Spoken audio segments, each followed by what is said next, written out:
안녕하세요. 저는 평소 여기 사연을 즐겨 듣는 돌싱녀입니다. 저는 제 인생에서 고비의 순간 알지 못했던 추악한 진실을 알게 되며 이혼까지 하게 되었는데요. 지금 생각하면 제가 모든 걸 내려놓고 무너질 뻔했던 순간에 이혼을 결심하며 제가 다시 일어날 수 있었다는 생각도 드네요. 도대체 어떤 일이 있었길래 이렇게까지 말하나 싶으실 텐데 바로 저의 사연 시작해 볼게요. 저와 남편의 첫 만남은 엄마와 시모의 소개로 이루어지게 되었었어요. 엄마는 작게 카페를 운영하고 있었는데 거기에 자주 오는 손님이 시모였고 평소 가게에 혼자 커피를 마시러 온 시모가 비슷한 나이 또래 엄마와 많은 대화를 나누며 가까워졌다고 하더군요. 이런저런 이야기를 나누다 가까워진 두 사람은 자연스레 자식들 이야기도 나누었고 그러는 와중 비슷한 나이대의 자식이 있다는 것을 알게 되었던 것이었죠. 그렇게 마음이 맞았던 두 엄마는 자식들의 만남을 주선하게 되었어요. 양가 어머님들이 주선한 자리라 부담스럽기도 했지만 한편으론 다른 사람도 아닌 엄마가 주선한 자리이니 어느 정도 신뢰도가 있는 상태에서 남편을 만나게 되었어요. 막상 만나보니 남편은 제가 생각한 것보다 더욱 괜찮은 사람이더라고요. 말도 잘 통하고 소탈하기도 했고요. 그래서 전 남편과 진지하게 만나다 결혼까지 하게 되었습니다. 결혼 준비도 꽤 순탄했어요. 저희는 정확히 반반 결혼을 했는데 제가 그렇게 하자고 먼저 의견을 냈었죠. 저기, 자기만 괜찮으면 우리 반반 결혼하는 거 어때? 요즘은 남자라고 꼭 다 부담하는 것 같지도 않고 반반 결혼도 많이 한대. 자기가 그렇게 말해주면 나야 고맙지. 사실 나 혼자 집 마련하는 건 무리여서 집에 손을 벌려야 하는데 그건 좀 아닌 것 같아서 어떻게 해야 하나 싶었거든. 그랬어? 그런 고민이 있었으면 진작 말했어야지. 그러면 집은 반반으로 해서 공동 명의로 하고 살림은 꼭 필요한 것만 사고 살면서 더 채워 넣는 걸로 하자. 알겠어. 고마워 자기야. 이런 저희의 의견을 양갓집에서도 찬성해 주셨고 그랬기에 보다 더 순탄한 결혼을 하게 되었어요. 짧은 설명을 더 해보자면 남편은 회사원이었고 저는 회사를 운영 중이었어요. 돌아가신 아빠가 차리신 회사였는데 자연스럽게 제가 물려받게 되었고 중요한 일은 엄마의 도움을 받으며 운영 중이었죠. 규모가 큰 편은 아니었지만 재무도 튼튼하고 매출도 꾸준해 회사 자체가 가진 재산이 꽤 되던 터라 돈 걱정은 없는 편이었습니다. 그 외에도 물려받은 건물이 있기도 했고 제가 투자해서 산 집도 두 채 정도가 있었고요. 제 나이에 비해 가진 것이 조금 있는 편이라 남편과 결혼을 할 당시 재산에 대해 다 오픈해야 하나 고민이 되더라고요. 하지만 고민도 잠시 아무리 결혼을 했다고 해도 모든 걸 오픈할 필요가 없다고 생각했고 무엇보다 돈이 엮이면 아무리 좋은 사람이라도 하루아침에 다른 얼굴이 되어버리는 경우를 어릴 때부터 종종 봐왔던 터라 그저 작은 회사를 운영한다고만 알렸을 뿐 다른 이야기는 하지 않은 상태였어요. 제가 모든 것을 알려주지 않은 상태이니 당연히 시댁 사정에 대해서도 자세히 묻지 않았었고 그저 먹고 사는데 아무 문제 없다는 정도만 알고 있는 상태였습니다. 저뿐 아니라 남편 역시 시부는 돌아가시고 시모만 계셨던 터라 저는 저대로 시모에게 며느리로서의 도리를 남편은 남편대로 사위로서의 도리를 다하려고 노력하며 지냈죠. 서로가 배려하고 노력하니 당연히 큰 소리 날 일이 없었고 앞으로도 이렇게 서로 아끼고 산다면 행복한 날만 있을 거라 믿어 의심치 않는 날들이 지나가고 있었어요. 그러던 어느 날 회사에서 오래 일하던 회계팀 직원이 갑자기 그만두게 되어 전산이 꼬여 세금 계산이 잘못되는 일이 일어나고 말았어요. 그 덕에 세금이 누락되며 과징금을 지불하게 되었고 그 금액이 생각보다 커 엄마와 함께 회사에서 어떻게 해야 할지 상의를 하게 되었죠. 한참 머리를 맞대고 해결책을 논의하고 있는데 누가 노크를 하며 들어오더군요. 어머님, 여보, 오늘 늦는다고 해서 간식 좀 사왔어요. 이거 드시고 하세요. 당신도 이것 좀 먹고 해. 그 사람은 다름 아닌 남편이었고 양손 가득 엄마와 제가 좋아하는 먹을거리를 사들고 왔더라고요. 갑작스러운 남편의 등장에 당황한 엄마와 저는 급하게 서류를 치웠지만 이미 늦은 것 같더군요. 남편은 서류에 적힌 큰 금액에 대해 아무 말도 하지 않긴 했지만 눈치를 보아하니 많이 놀란 눈치였으니까요. 우와, 이게 다 뭐야? 다 나랑 엄마가 좋아하는 거네. 어떻게 이렇게 우리가 좋아하는 것만 딱딱 골라서 사왔대? 우리 남편 대단한데? 그러게, 우리 사위가 이렇게 내 취향을 잘 알고 있는지는 몰랐는걸. 고마워, 사위. 잘 먹을게. 우리 사위 덕분에 내 입이 행복하겠어. 엄마와 전 남편의 눈치를 살피며 어색한 분위기를 바꾸려고 노력했고, 남편 역시 이런 저희의 의도를 눈치챘는지 엄마와 제가 이끄는 분위기대로 따라와 주더군요. 에이, 장모님, 그렇게까지 띄워주시면 저 오늘 잠 못 잡니다. 다음엔 제가 더 맛있는 걸로 대접할 테니까 시간만 좀 내주세요. 우리 장모님 너무 바쁘셔서 식사 대접 한 번 하는 게 힘드네요. 알겠어. 이번에 급한 일만 처리하고 나면 데이트 한 번 해. 네, 장모님. 그러면 저는 먼저 가볼게요. 여보, 빨리 마무리하고 와. 나 집에서 기다릴게. 남편은 먼저 집으로 돌아갔고 저희는 하던 이야기를 마무리 지었어요. 그렇게 일을 마무리하고 집으로 돌아가니 남편이 저에게 할 말이 있다며 저를 빤히 바라보더군요. 저는 무슨 말인가 싶어 남편의 눈을 마주하며 앉아 있었고 한참을 망설이던 남편이 이렇게 말했어요. 여보, 사실 아까 나 다 봤어. 아, 그래? 다 봤구나. 별거 아니야. 걱정할 필요 없는 일이니까 당신은 걱정하지 않아도 돼. 이번에 오래 있던 직원분이 그만두면서 일이 좀 꼬여서 가진금을 좀 내게 됐는데 오늘 잘 해결했으니까 걱정하지 마. 전 혹시나 남편이 걱정할까 싶어 최대한 빨리 상황에 대해서 설명하며 안심시켜주려 노력했어요. 그래? 그렇다면 다행이네. 그런데 도대체 당신 회사 규모가 어느 정도길래 세금을 그만큼이나 내는 거야? 아까 당신이랑 장모님이랑 숨기고 싶어 하는 것 같아서 티는 못 냈는데 내심 깜짝 놀랐어. 금액이 너무 커서 말이야. 아, 이번만 그래, 이번만. 앞으로 더 열심히 해야지. 우리 마누라 능력 좋은 건 알았지만 생각보다 더 굉장한 사람이었네. 내가 더 잘해야겠어. 우리 마누라 밖에 나가서 훨훨 날아다닐 수 있게. 참나, 말 예쁘게 하는 것 좀 봐. 내가 당신 때문에 웃고 살아. 나라고 뭐 다른 줄 알아? 나도 당신 때문에 웃고 살아. 저 때문에 웃고 산다는 그 말. 지금 생각해보니 틀린 말도 아니네요. 남편 놈은 제가 생각지도 못한 계획을 세우며 뒤에서 추악한 웃음을 짓고 있었을 테니까요. 하여튼 남편은 이날도 제 회사, 제 재산에 대해 자세히 묻지도 따지지도 않았고 내심 전 이렇게 넘어가게 되어 다행이다 싶었어요. 혹시나 남편이 세세하게 묻기 시작한다면 어떻게 해야 하나 고민이 많기도 했거든요. 어찌되었든 곤란한 상황을 잘 넘긴 이후 남편은 제가 회사 일로 신경 쓸 일이 많다고 생각했는지 저를 대신해 친정엄마를 더 많이 챙겨주기 시작하더군요. 제가 늦는 날엔 엄마와 함께 밥을 먹고 오기도 했고 병원을 모시고 다니기도 하고요. 그런 남편의 모습을 보며 저와 엄마는 더욱 남편에게 마음을 더욱 열고 있는 중이었죠.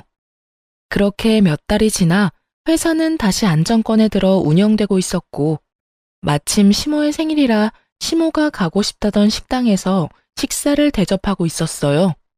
어머님, 생신 축하드려요. 이건 용돈이에요. 약소하지만 가지고 계시다가 필요하실 때 쓰세요. 어머나, 이렇게나 많이는 필요 없는데.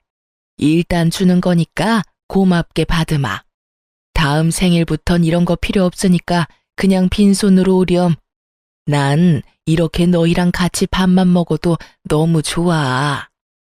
에이, 그래도 그건 아니죠.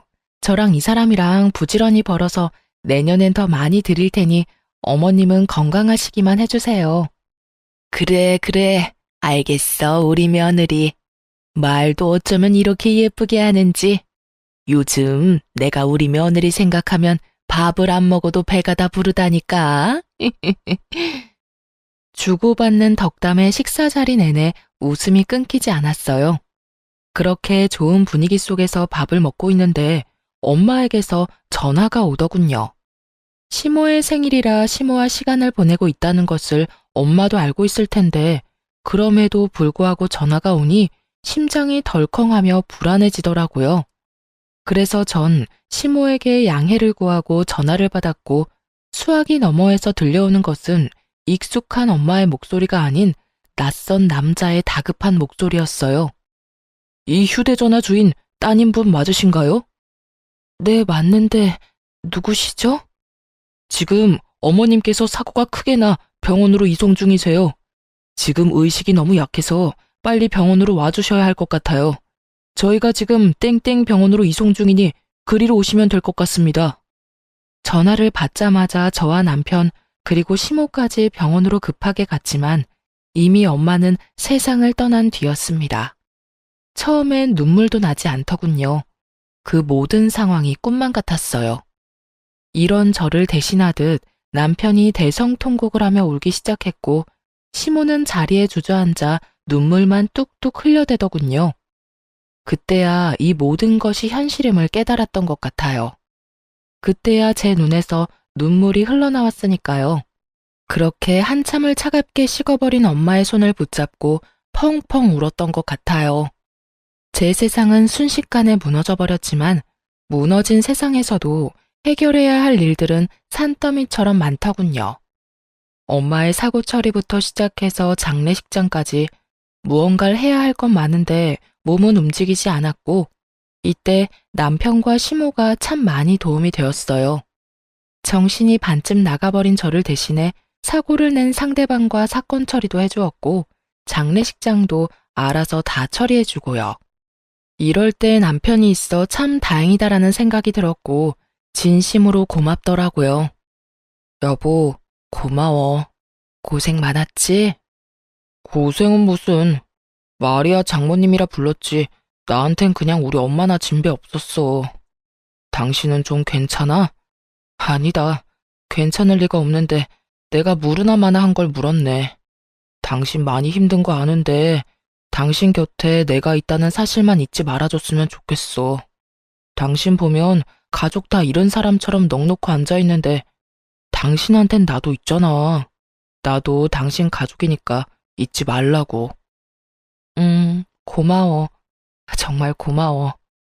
남편은 저를 위로하기 위해 최선을 다했지만 그런 남편의 위로도 그때뿐이더군요.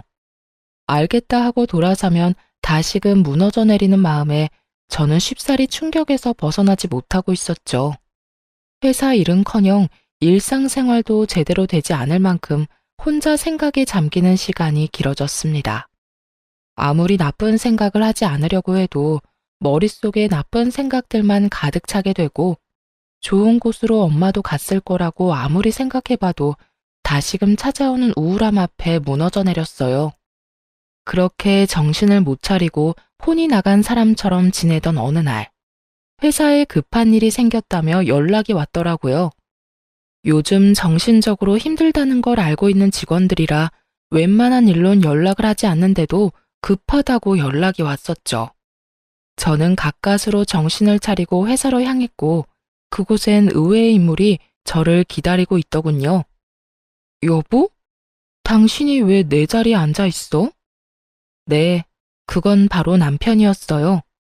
급하게 회사로 가 사장실로 들어가니 아침에 출근한다며 나간 남편이 떡하니 제 책상에 앉아 서류들을 보고 있는 것이 아니겠어요? 황당, 당혹, 놀람.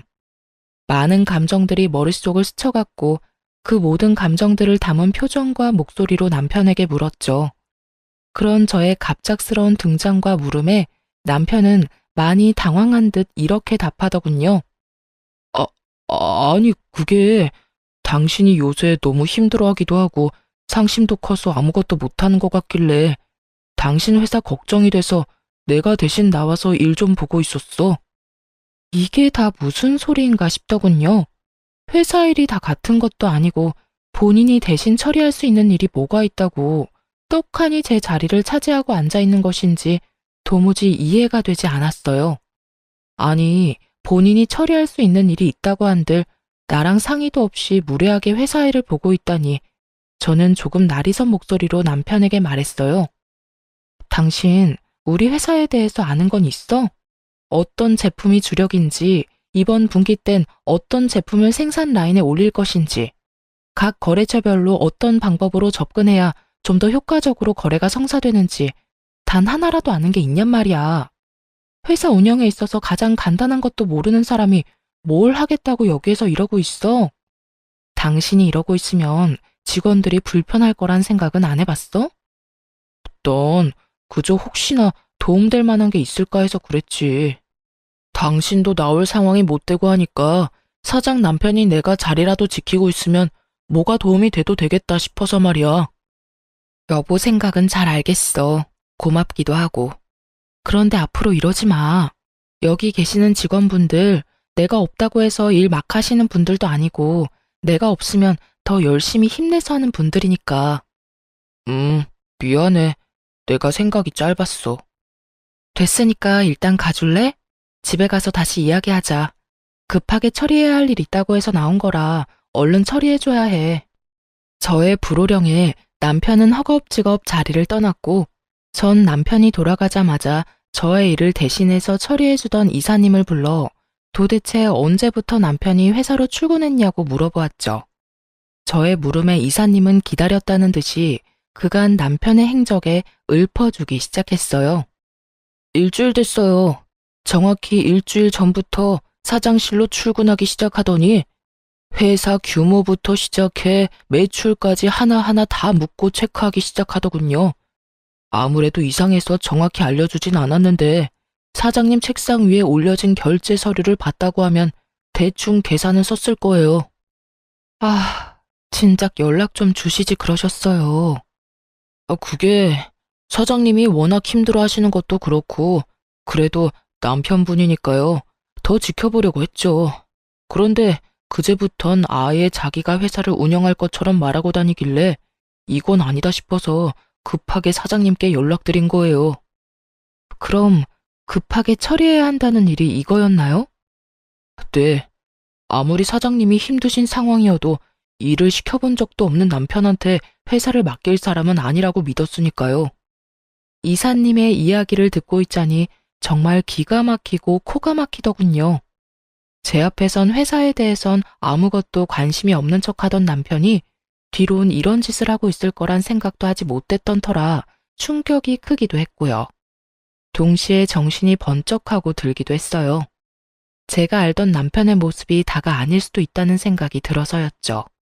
그렇게 머리를 싸매고 생각에 잠겨 있는데 어디선가 벨소리가 들려오더군요. 평소 저와 이사님은 벨소리가 아닌 진동을 해두고 있던 터라 우리 두 사람의 것은 아니었고 소리를 따라가 보니 남편의 휴대전화가 제 책상 위에 올려져 있더라고요. 남편은 갑작스러운 저의 등장에 당황해 급히 나가느라 휴대전화까지 두고 간 것이었고 전화를 건 사람은 다름 아닌 시모더군요. 평소라면 그 전화를 받았겠지만 머리가 복잡해 전화기를 지켜보기만 했죠. 이내 벨소리가 멈추는가 싶더니 문자를 아주 많이도 보내더군요. 연이어 울리는 알림음에 잠금 화면 밖으로 보이는 내용들만 봤는데 정말 아찔하고 혈압이 오르는 내용들밖에 없더라고요. 덕분에 저의 흐트러졌던 정신을 꽉 잡게 해주는 결정적 계기가 되었죠. 아들, 오늘도 그 회사로 출근했니? 어때? 그때 봤던 것처럼 회사 규모가 생각보다 크니? 그래서 네가 챙길 거는 좀 되는 게야? 내가 생각을 많이 해봤는데 이혼하는 것보단 그냥 같이 사는 건 어때? 아무래도 재산 분배하는 것보단 네가 계속 같이 살면서 그 재산 다 네 거 만드는 게 더 좋을 것 같아서 말이야. 죽은 장모 재산도 꽤 많다며. 잘 생각해, 아들. 같이 살 섞고 살다 보면 정도 들고 그러는 거야. 그깟 사랑이 뭐라고 그 많은 재산 놓치려고 하니? 지금 한번 눈 딱 감으면 너 한평생 돈 걱정 없이 사는 거라고. 이게 무슨 상황인지 이해하는데 많은 시간이 걸리진 않았어요. 너무 뻔한 스토리였으니까요. 제가 정신을 차리지 못하는 사이 남편은 제 회사로 출퇴근을 하며 회사에 대해 알아봤을 테고 책상 위에 쌓인 서류들을 보아하니 돌아가신 엄마의 유산 목록도 있더군요. 값이 좀 되는 건물에 형광 펜칠에 별표까지 쳐댄 걸 보아하니 그 건물은 꼭 가지고 싶은 남편의 속마음도 알 수가 있었죠. 혹시나 하는 마음에 남편과 시모에 대해 확인할 수 있는 건 모두 확인했어요. 잠자는 사이 남편의 지문으로 휴대폰을 열어 문자 내역을 열어봤죠. 남편 놈이 멍청한 것인지 생각이 없는 것인지 그간 시모와 나눴던 대화들은 하나도 지우지 않았더군요. 처음부터 읽어보니 정말 가관도 그런 가관이 없더라고요. 시모는 처음 엄마에게 접근한 것부터가 계획적이었어요. 엄마가 운영하던 커피숍 주변 상가 사람들에게서 사실 엄마가 운영하는 큰 회사가 따로 있을 뿐더러 남편이 남긴 재산이 많다는 말을 전해들은 시모는 계획적으로 엄마에게 접근했던 것이었죠. 1년에 걸쳐 작정하고 접근한 시모의 속내를 엄마가 알 리 없었고 시모의 계획대로 제 이야기까지 하게 된 것이었어요. 그렇게 가면을 쓰고 엄마에게 접근한 시모는 결국 저와 남편을 결혼까지 시켜버린 것이었고요. 문자 내용으로 보니 처음엔 그냥 한몫 챙겨 이혼시킬 생각이었더군요. 하지만 엄마가 갑작스럽게 돌아가시며 시모는 저의 모든 재산이 탐나기 시작한 거죠. 급하게 아들을 설득해 그냥 평생 제 등골을 빼먹고 살려고 한 거예요. 아빠가 살아계실 때 돈 때문에 인간관계 망치게 된 이야기를 수도 없이 들어 익히 알고는 있었지만 막상 제가 겪게 되니 그 충격은 정말 말도 다 하지 못할 정도더군요. 심지어 엄마가 돌아가신 지 얼마 되지 않은 상황에서 일이 되니 충격이 배가 되어 돌아왔어요. 거기에다 남편에겐 상간녀까지 있더군요. 물론 시모까지 상간녀의 존재를 알고 있었고요. 자기야, 자기 이혼할 거야? 어머님 오늘 만났는데 저번엔 당장 자기 이혼시킬 것처럼 구시더니 오늘은 조금 더 기다리란 말만 하더라고. 자기 이혼할 거지? 이혼하고 나한테 올 거지? 당연하지. 그런데 엄마 말처럼 자기가 좀 더 기다려줘야 할 것 같아. 왜? 얼마나 더 기다리란 말이야. 사실 좀 오래 걸릴 것 같기도 해. 자기도 알다시피 그 여자 엄마도 죽었잖아. 그런데 남긴 유산이 꽤 되더라고. 결혼까지 하고 이때까지 살았는데 이대로 재산 조금 뜯어내고 이혼하는 건 너무 아까운 것 같아서 말이야. 이왕 이렇게 된 김에 제대로 뜯어내야 하지 않겠어? 재산이 그만큼이나 돼? 그래. 건물부터 집까지 한두 푼이 아니더라니까. 그러니까 자기가 조금만 더 참고 이해해줘. 정말 가관이더군요. 장모님 하며 알랑방귀를 낄 때는 언제고 그 여자 엄마라고 칭하는 걸 보는데 정말 돌아가신 엄마가 불쌍해 눈물이 왈칵 쏟아질 것만 같았어요. 겨우 진정을 한 저는 일단 모든 문자를 사진으로 찍어두었고 남편과 시모를 한 방 먹일 계획을 세우기 시작했어요. 남편의 눈치를 살피니 당장 이혼을 할 것 같진 않았고 시모의 말을 진지하게 고민하는 것처럼 보였기에 저는 천천히 계획을 실행하기 시작했죠. 그렇게 한 달이 지난 어느 날 남편은 은근슬쩍 저에게 유산에 관해서 물어오더군요. 여보, 내가 다른 뜻이 있는 게 아니라 걱정이 돼서 하는 말이니까 오해하지 말고 들어봐. 당신 장모님 유산 정리는 잘한 거야? 내가 보려고 본 게 아니라 우연히 장모님 유산 목록을 보게 돼서 말이야. 보니까 건물도 있고 땅도 있던데. 당신 워낙 이리저리 바쁘고 힘들었잖아. 그런 사람이 건물이고 땅이고 신경 쓸 시간이 있을까 싶더라고. 아, 그거? 잘 정리했어. 사실 잘 정리한 것도 아니지. 어? 그게 무슨 말이야? 무슨 일 있어? 그게 사실은 요즘 회사가 좀 힘들어. 그래서 그것들 다 처분해서 회사에 다 쏟아부었어. 아빠가 살아생전 고생해서 일군 회사 내 손으로 망하게 할 순 없잖아. 그래서 엄마 유산으로 일단 급한 불부터 껐지. 남편은 제 말에 태세를 받고 침까지 튀기며 저를 몰아붙이기 시작하더군요. 뭐? 그렇게 탄탄하던 회사를 갑자기 왜? 아무것도 모르는 내가 봐도 앞으로 걱정 없는 회사 구조였는데 그런 회사가 왜 갑자기 힘들어져? 그게 당신도 알다시피 내가 요즘 정신줄을 놓고 살았잖아. 급하게 처리해야 하는 일도 처리 못하고 그러다 보니 그렇게 됐지 뭐. 그런데 당신 우리 회사에 관심이 많았나 봐?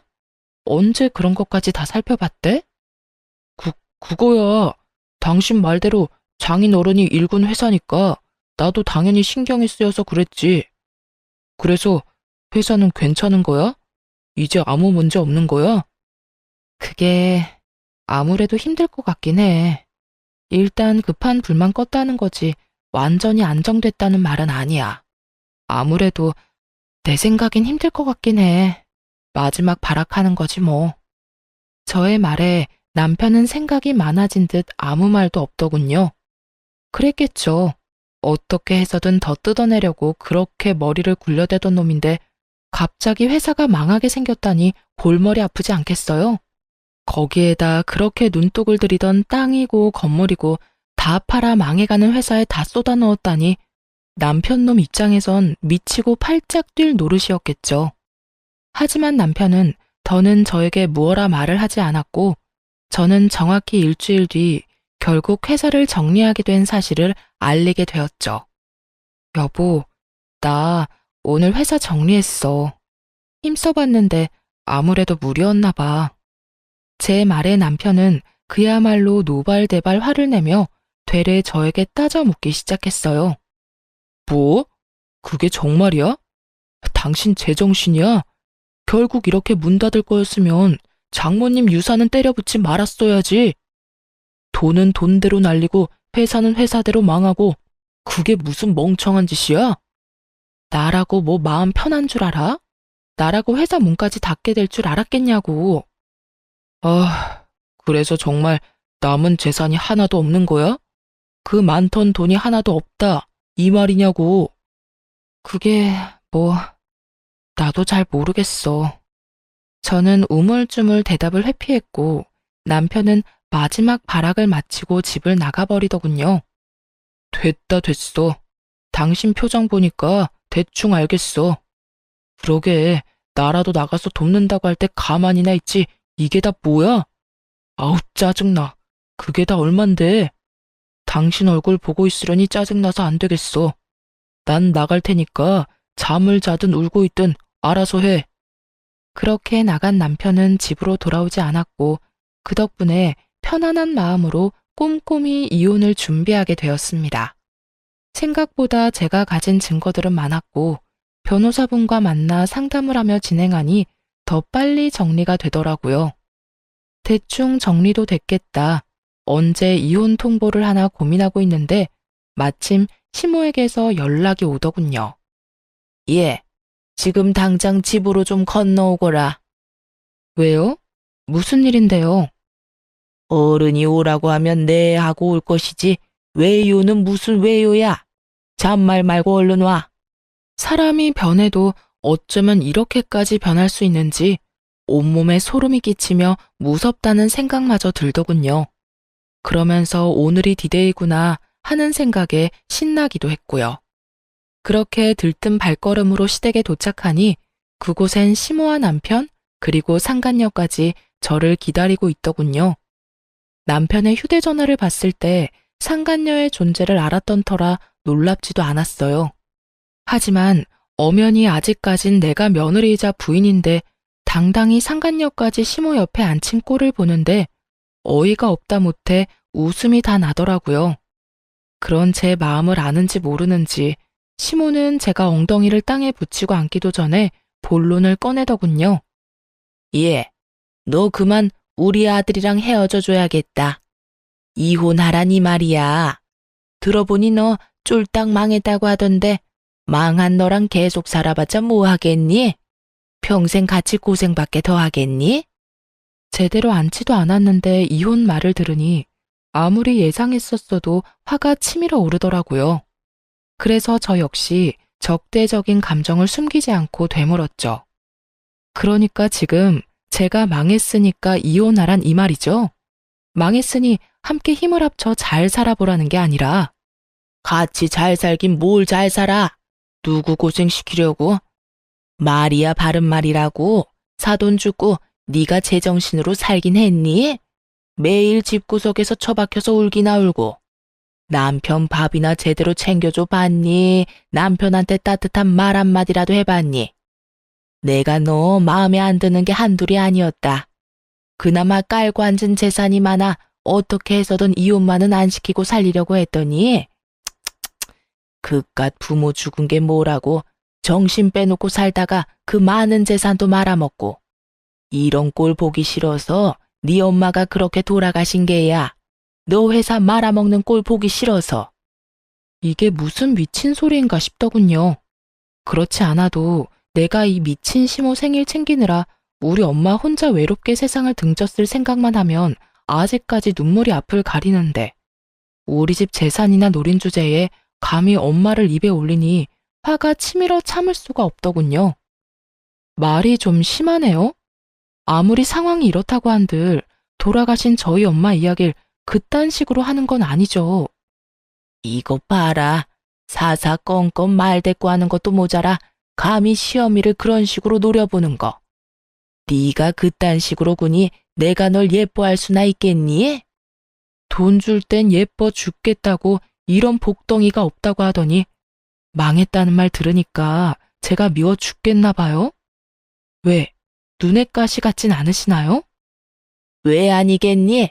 너 보고 있으면 눈이 콕콕 쑤시는 게 찝찝하고 기분까지 나빠져 온다. 그러니까 얼른 이혼한다는 대답이나 내놓고 썩 꺼지거라. 온 김에 여기 서류에 도장까지 찍어주면 더 좋고. 언제 서류까지 준비한 것인지 시모는 이혼 서류를 내밀며 꼴 보기 싫어 죽겠다는 듯 고개를 세차게 흔들더군요. 그런 시모의 언행도 어이없고 화가 나는데 그보다 저를 더 화나게 했던 건 남편과 상간녀의 언행이었어요. 엄마, 긴 말 할 것도 없어. 야, 엄마 말 잘 들었지? 내가 너 진짜 좋아서 결혼까지 했겠냐? 솔직히 너 재산 말곤 볼 거 뭐 있냐? 여자가 싹싹 가기를 해. 그렇다고 애교가 있기래. 무슨 목속 세워둔 것도 아니고 뻣뻣해서는. 이때껏 아무 말 안 하고 데리고 산 것만 해도 고맙다고 생각해라. 아, 그리고 소송 같은 건 할 생각도 하지 마. 증거도 없을 거고 괜히 없는 살림에 변호사 선임 비용 같은 거 쓰지 말란 말이야. 그러게. 그냥 조용히 이혼해주세요. 들어보니 요즘 사정도 좋지 않다고 하던데 괜히 시간 낭비, 돈 낭비하지 말자고요. 그리고 될 수 있으면 빨리 이혼 좀 해주실래요? 아, 이혼까지 요구당하는 마당에 빨리 해주기까지 해야 하나 봐. 내가 왜 그래야 하지? 내가 사실 지금 임신을 해서요. 배부르기 전에 드레스는 입어야 하지 않겠어요? 그러니까 같은 여자로서 배려 좀 하라고요. 드레스 입어봤으니까 알 거 아니에요. 배 나오면 예쁜 드레스 못 입는 거. 처음부터 끝까지 제 앞에서 이리도 당당했던 이유가 다른 것도 아닌 임신이었다니. 저런 부모들 사이에 태어날 아기가 불쌍할 지경이었어요. 전 파렴치한 세 사람의 말이 끝나자마자 크게 웃어버렸고 그런 저를 세 사람은 미쳤냐는 눈빛으로 쳐다보더군요. 당신 미쳤어? 회사 망하고 이혼까지 하게 생기니까 드디어 정신줄을 놔버린 거야? 당신이 미치든 말든 상관없는데 이혼은 해주고 미쳐. 누구 고생시키려고 지금 정신줄을 놔버리는 거야? 야, 나 안 미쳤으니까 걱정하지 마. 이혼하자고? 그래, 이혼하자. 애까지 가졌다는데 이혼해야지. 정말이야? 정말 나랑 이혼해 줄 거야? 그런데 소송은 할 거야. 증거가 없다고 생각하는 것 같은데 뱃속의 아기가 증거가 되고도 남을 텐데 왜 그 생각은 못하는 건지 모르겠네. 멍청한 건지 생각이 없는 건지. 그리고 나 이 집에 들어오는 순간부터 지금까지 모든 대화 다 녹음 중이야. 그러니까 소송 제대로 준비하는 게 좋을 거야. 참고로 나 변호사 선임할 비용 차고 넘치니까 내 주머니 걱정은 하지 말고 당신 걱정이나 해. 아주 제대로 뜯어내 줄 테니까. 저는 시댁에 들어서기 전 휴대전화를 이용해 녹음을 하고 있는 중이었고 아무런 증거도 남기지 않았다고 믿어 의심치 않던 남편은 제 말을 듣고 눈알을 부라리며 이렇게 말하더군요. 녹음? 그딴 게 증거나 될 줄 알아? 그리고 어디서 허세야? 내가 당신 회사 가봤거든. 아예 문 다 닫았던데 무슨 돈이 있다고 그래?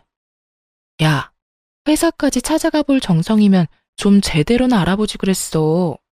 네 말대로 우리 회사가 얼마나 탄탄한 회사인데 대표가 고작 몇 주 자리 비웠다고 망하겠어? 그렇게 망하는 회사가 어디 회사냐? 구멍가게도 그렇게는 안 망해. 그럼 당신 안 망한 거야? 나는 회사 문 닫았다고 했을 뿐이지 망했다고 한 적은 없어. 회사 건물도 오래되고 해서 회사 문 닫고 더 좋은 부지 사서 옮겼어, 그냥. 당신이랑 이혼하는 기념으로 더 좋은 곳에서 새 출발하려고. 네, 맞아요. 일부러 망한 것처럼 뉘앙스만 풍겼을 뿐이었어요. 모든 사실을 알고 난 후 숨쉬듯 당연히 이혼해야 한다고 생각했지만 그저 이혼만 하고 물러서기엔 제 화도 풀리지 않을 뿐더러 제대로 된 복수가 되지 않을 것 같더라고요. 그래서 제 나름대로 계획을 세우게 된 것이었죠. 일단 전 낡고 오래된 회사를 더 좋은 곳으로 옮겨버렸고 그 후 힘든 척을 하며 회사가 망했다는 뉘앙스를 풍겼더니 남편 스스로 무덤을 파게 된 거죠. 혹시나 남편이 회사를 찾아갈 수도 있다는 생각이 들어 회사를 옮긴 것이었는데 제 예상에서 한치도 벗어나지 않은 남편이 문 닫은 회사까지 찾아갔었다고 하니 계획은 성공적이었어요. 회사를 찾아간 남편이 문이 닫힌 광경을 보고 정말 제 회사가 망했다고 믿어버렸으니까요. 그리하여 지금처럼 모든 계획이 밝혀졌을 때 더 큰 상실감을 느낄 것이라 확신했는데 제 확신은 현실이 되었습니다. 스스로 관뚜껑을 열고 누워있는 사람처럼 핏기 하나 없는 얼굴을 한 심오한 남편을 보니 통쾌함과 짜릿함이 온몸을 감싸더군요. 두 사람은 말이 없었고 상간녀 역시 상황 파악이 된 듯 아까 그 당당한 기색은 온데간데 없이 사라지고 눈치만 살피기 시작하더군요. 할 말이 있으면 해보라는 눈빛을 보냈고 상간녀는 기다렸다는 듯 이렇게 말하더군요. 사실은 저 남자하고 아무 관계도 아니에요. 그냥 오늘 하루 와서 만나는 척하면서 임신했다는 거짓말만 좀 해달라고 부탁해서 온 거라고요. 아, 그러니까 다 거짓말이라고? 임신한 것도 다? 네, 정말 저는 아무 관계도 아니고 다 거짓말이었어요. 그러니까 저한테 소송 같은 건 안 하시면 안 될까요? 상간녀는 제발 소송만은 하지 말아달라며 무릎 꿇고 울고불고 빌기 시작하더군요. 제가 남편의 휴대전화에서 본 것이 다 있는데 입에 침도 바르지 않고 거짓말을 하는 꼴을 보아하니 상간녀 역시 인간 되긴 글렀다는 생각이 들더라고요. 야, 내가 널 몰랐을 것 같아? 너네 둘 만나는 사이라는 거 진작에 다 알고 있었어. 네? 그러면 다 알고 있었던 거예요? 어떻게, 혹시 사람 붙였어요? 어떻게 알았는지까진 알 필요 없고 여기서 중요한 건 이거야. 내가 다 알고 있다. 그러니까 난 상간녀 소송을 무조건 할 거다. 그러니 넌 소송할 준비와 함께 위자료를 준비하면 된다. 알겠니? 너도 들었으니까 알지? 나 돈 많은 거. 참고로 변호사 선임도 끝났고 준비도 다 된 상태라 너네 생각보다 빨리 소송 진행될 거야. 그러니까 여기서 이러고 있을 시간에 변호사 알아보고 돈이나 준비해놔. 제 말에 상간녀는 모든 걸 포기한 듯 고개를 숙이고 울기 시작했고 남편은 제 손을 부여잡더니 애원하기 시작하더군요. 여보, 내가 다 잘못했어. 내가 잠시 미쳤었나 봐. 난 정말 당신이 망한 줄 알고, 아니, 당신이 망했으면 내가 당신 옆에서 더욱 힘이 돼줬어야 했는데, 한순간에 잘못된 판단이 상황을 이렇게 만들었어. 나 지금 진짜 반성 많이 하고 있거든? 그러니까 한 번만 나 용서해주면 안 될까? 용서? 너 지금 용서라는 말이 나오니? 네 말대로 나 망한 줄 알고 이혼부터 하자는 남자를 내가 용서할 것 같아? 그리고 만에 하나 내가 용서하면 저 여자 뱃속에 있는 네 애는 어떻게 할 건데? 왜? 저 애까지 데리고 와서 나한테 키우라고 하게? 아니야, 그럴 리가 있겠어. 당신이 나 용서하고 다시 받아주기만 하면 나머진 내가 다 알아서 처리할게. 정말이야. 당신 신경 쓸 일 없게 깨끗하게 정리할 수 있어. 어쩌면 인간이 이럴 수가 있는지, 이런 인간인 줄 모르고 이때껏 함께 살았던 제가 참 불쌍하더군요. 전 제 손을 부여잡은 남편의 손을 뿌리치며 말했죠. 너 진짜 인간 쓰레기구나. 아무리 상황이 급해도 그렇지 어떻게 네 새끼를 그리도 쉽게 버리니? 야, 길가에 다닌 개들도 자기 새끼 소중한 줄은 알아. 이 말이 무슨 말인 줄이나 알아? 넌 개만도 못한 새끼라는 거란다. 여보, 난 그런 뜻이 아니라 당신한테 용서받고 싶어서. 용서 같은 소리 한다. 네가 저지른 짓이 있는데 이제 와서 용서를 빈다고 용서가 되겠니? 너도 나한테 이럴 시간에 변호사나 알아봐. 절대 쉽고 깔끔하게 끝나진 않을 테니까 각오 단단히 하고. 아, 네 엄마한테도 위자료 청구 들어갈 테니까 그런 줄 알고. 아, 아가, 꼭 이렇게까지 해야 하겠니? 그러지 말고 이혼은 하되 소송만큼은 다시 생각해 주려무나. 네가 그렇게까지 한다고 해서 너한테 남는 게 뭐가 있다고 이리도 모질게 구는 게야. 응? 먼저 모질게 군 사람이 누군데 누구더러 모질게 한다고 하는 건지 모르겠네요. 그건 네가 망한 줄 알고 그랬었어. 네가 망하지 않았던 걸 알았다면 그런 일도 없었을 거야. 망하면 가족 버리는 게 당연한가요? 망하면 당연히 이혼해야 하는 거냐고요. 그리고 지금 망하고 안 망하고가 중요한 게 아니라 처음부터 어머님이 계획적으로 우리 집에 접근했다는 게 중요한 거예요. 그렇게 접근했으면 들키시나 말고 잘 살게 두기라도 하지. 뭐? 망했으니까 이혼하라고요? 참나, 이혼하고 싶은 사람이 누군데. 감히 누구 앞에서 이혼하라 마라 하는 건지. 어머님이 우리 집에 한 모든 일들 변호사 선임해서 소송 시작하면 사기죄로 충분히 엮을 수 있는 거 아시죠? 그러니까 불쌍한 척 좀 그만하세요. 구역질 나니까. 저는 단호했고 시모는 곡소리를 내며 울기 시작하더군요. 그놈도 소리 없이 눈물만 흘리고 있었고요. 그렇게 망연자실한 세 사람을 뒤로한 채 새로 마련한 저의 집으로 돌아왔습니다. 얼마나 큰 소리로 울어대는지 집으로 돌아오는 내내 시모의 곡소리가 귀에서 떠나지 않더군요. 그 후 전 통쾌한 마음으로 이혼을 진행하게 되었고 시모와 남편 상간녀에게 각각 위자료를 받고 성공적인 이혼을 하게 되었습니다. 이혼을 진행하면서 알게 된 사실인데 그 인간들 한심한 인간들인 건 알았지만 정말 한 치 앞도 못 보는 한심한 인간들이더군요. 그나마 가진 돈이 조금이라도 있는 줄 알았던 전 시댁은 제 생각보다 더 가진 것이 없었고 그마저도 저의 재산을 뜯어갈 행복한 꿈에 젖어 어지간히 펑펑 쓰고 다닌 모양이더라고요. 재산 목록을 살펴보는데 가진 건 아무것도 없는 알거지에다가 담보대출은 또 얼마나 들어있던지, 위자료를 마련하려면 얼마 되지도 않는 집을 파는 것은 물론 빚까지 내야만 하는 지경이었어요. 거기에다 상간녀는 어떻고요? 상간녀 역시 가진 것 없는 여자에다가 어디 도움 구할 곳도 변변치 않아 보였어요. 가진 것 없이 빚만 가득한 세 사람의 조합이라 그 앞날이 제 눈에만 뻔한 건 아니겠죠? 아, 얼마나 힘들었으면 전 남편이 저에게 이런 부탁까지 해오더군요. 여보, 당신 돈 많잖아. 그래서 하는 말인데 위자료 그냥 안 받으면 안 될까? 내가 왜 네 부탁을 들어줘야 하는데? 돈이 많아서? 이거 왜 이래? 돈이 많든 적든 돈 좋아하는 건 다 똑같아. 나 진짜 힘들어서 그래.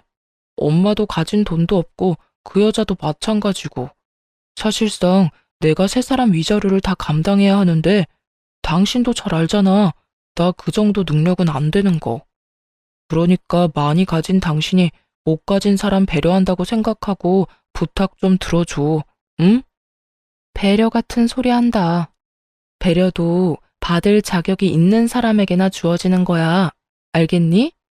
어디 내 앞에서 양심도 없이 배려 타령이야, 배려 타령이. 헛소리 하지 말고 위자료나 내놔. 한 푼도 빼지 말고 다 내놔야 할 거야. 지금 생각해도 참 황당한데 정말 저런 부탁을 해오더라고요. 양심은 도대체 어디에 팔아먹은 건지 그 얼굴 철판 참 두껍다고 생각했네요. 그러게 그냥 아무것도 욕심내지 않고 잘 살기만 했더라도 제가 누리는 모든 것을 함께 누리고 살며 최소한 돈 걱정은 하지 않고 살았을 텐데 그놈의 욕심과 못된 심보가 자기 팔자 잘 꼬아준 거 아니겠어요? 그 덕에 전 재활용도 안 되는 인간 쓰레기를 잘 버릴 수 있었지만요. 저는 이혼을 마치고 정신 똑바로 차리고 다시 회사에 복귀했어요. 여전히 부모님을 생각하며 막연히 눈물을 흘리곤 하지만 예전처럼 감당하지 못할 정도의 슬픔 때문에 일상생활이 불가능할 정도는 아니에요. 거기에다 저 연애를 하고 있어요. 제 연애 상대는 다름 아닌 사연 중간에 등장했던 저희 회사 이사님이신데요. 회사를 진심으로 아껴주던 이사님과 요즘 진지하게 만나는 중이에요. 10년을 알고 지낸 이사님은 제가 유일하게 믿는 사람으로서 저에게 많은 도움을 주기도 하고 많은 마음을 쏟아주며 제가 큰일을 겪고도 오롯이 우뚝 설 수 있도록 많은 사랑을 주신 분이에요. 아직 결혼 생각까지 하고 있는 건 아니지만 이사님이라면 다시 한번 용기를 내보는 것도 괜찮지 않을까 하는 생각도 들곤 해요. 혹시나 걱정하시는 분들이 많으실 것 같아 이사님에 대해 조금 더 설명해 드리자면 과거엔 이사님이셨지 현재는 다른 사업체를 운영하는 사장님이랍니다. 매출은 우리 회사보다 조금 더 나은 것으로 알고 있고요. 적어도 전 남편처럼 돈 때문에 저에게 접근한 건 아니니 걱정하지 말라는 뜻에서 몇 자 더 보태봤네요. 하여튼 전 지금까지 그래왔듯이 부모님이 잘 키워서 물려주신 회사를 위해 노력할 것이고 무엇보다 제 행복을 위해 끊임없이 노력하며 살아가 보려고요. 제가 행복해야 하늘에 계신 부모님도 행복하실 거라 믿어 의심치 않으니까요. 다들 이런 저 응원해 주실 거죠? 이로써 저의 긴 사연도 끝이 났네요. 저의 길고도 길었던 사연 함께 해주셔서 감사합니다. 모두 행복하세요.